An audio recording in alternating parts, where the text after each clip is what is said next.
মধ্যপ্রাচ্যে আবারও উত্তেজনার পারদ চড়ছে। ইরানের ওপর আন্তর্জাতিক চাপ বাড়ার প্রেক্ষাপটে এবার নতুন করে আলোচনায় এসেছে ওমান উপকূলের কাছে মার্কিন সামরিক উপস্থিতি।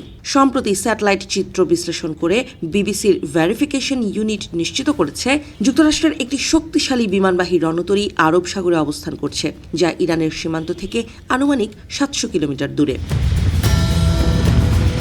জানা গেছে এই রণতরীটি হল মার্কিন নৌবাহিনীর অন্যতম প্রধান যুদ্ধজাহাজ ইউএসএস আব্রাহাম লিঙ্কন। গত জানুয়ারিতে এটিকে ওই অঞ্চলে মোতায়েন করা হলেও দীর্ঘ সময় এটি স্যাটেলাইট নজরদারিতে ধরা পড়েনি। সাম্প্রতিক পরিষ্কার চিত্রে দেখা গেছে রণতরীটির সঙ্গে রয়েছে 3টি গাইডেড মিসাইল ডেস্ট্রয়ার এবং কয়েক হাজার নৌ সদস্য। সামরিক বিশ্লেষকদের মতে এটি শুধু একটি প্রতিরক্ষামূলক মোতায়েন নয়, বরং কৌশলগতভাবে শক্তি প্রদর্শনের স্পষ্ট বার্তা। এই সামরিক উপস্থিতির সময়টিও বেশ তাৎপর্যপূর্ণ। আসন্ন আলোচনায় মূলত ইরানের পারমাণবিক কর্মসূচি, অর্থনৈতিক নিষেধাজ্ঞা এবং আঞ্চলিক নিরাপত্তা পরিস্থিতি গুরুত্ব পাবে বলে জানা গেছে। তবে ওয়াশিংটন শুধু পারমাণবিক বিষয় নয়, ইরানের সামরিক কার্যক্রম এবং মানবাধিকার ইস্যুও আলোচনায় তুলতে চায় বলে কূটনৈতিক সূত্রগুলো জানিয়েছে। এদিকে মধ্যপ্রাচ্যের বিভিন্ন কৌশলগত পয়েন্টে মার্কিন বাহিনীর উপস্থিতি ক্রমেই বাড়ছে। বর্তমানে ওই অঞ্চলে অন্তত 1 ডজন মার্কিন যুদ্ধজাহাজ মোতায়েন রয়েছে বলে জানা গেছে। বাহরাইনের নৌঘাটিতে রয়েছে বিশেষায়িত উপকূলীয় যুদ্ধজাহাজ, আর লোহিত সাগর ও ভূমধ্য সাগর এলাকায় টহল দিচ্ছে একাধিক ধ্বংসাত্মক ডেস্ট্রয়ার। আকাশপথেও সামরিক তৎপরতা বেড়েছে। জর্ডানের মুয়াফাক সালতি ঘাঁটিতে উন্নত মানের ফাইটার জেট মোতায়েন বাড়ানো হয়েছে। পাশাপাশি জ্বালানি ও সরঞ্জামবাহী বিমান চলাচল কয়েক গুণ বৃদ্ধি পেয়েছে।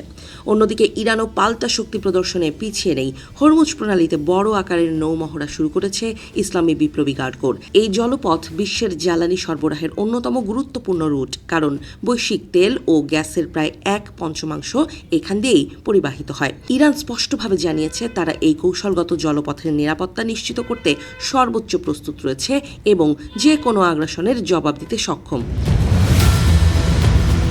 সামরিক গোয়েন্দা বিশ্লেষকদের মতে এবারের মার্কিন প্রস্তুতি অতীতের অনেক অভিযানকেও ছাড়িয়ে গেছে।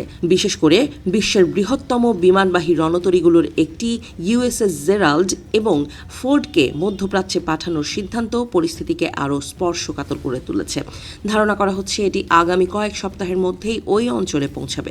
বিশ্লেষকরা বলছেন বর্তমান পরিস্থিতি সরাসরি যুদ্ধের পূর্বাভাস নয়, বরং একটি দীর্ঘমেয়াদী প্রতিরোধ কৌশলের অংশ। এর মাধ্যমে যুক্তরাষ্ট্র ইরান একটি পরিষ্কার বার্তা দিতে চাইছে যে আলোচনায় সমঝোতা না হলে তারা বড় পরিসরের সামরিক সংঘাত পরিচালনার সক্ষমতা রাখে। একই সঙ্গে এই শক্তি প্রদর্শন আঞ্চলিক মিত্রদের আশ্বস্ত করতেও গুরুত্বপূর্ণ ভূমিকা রাখছে। কূটনৈতিক আলোচনা ও সামরিক প্রস্তুতি একসঙ্গে এগোনোর ফলে মধ্যপ্রাচ্যের পরিস্থিতি এখন অত্যন্ত সংবেদনশীল। আন্তর্জাতিক মহল পরিস্থিতি নিবিড়ভাবে পর্যবেক্ষণ করছে এবং আশা করছে উত্তেজনা বাড়ার আগেই আলোচনার টেবিলে কোনো কার্যকর সমাধান বেরিয়ে আসবে।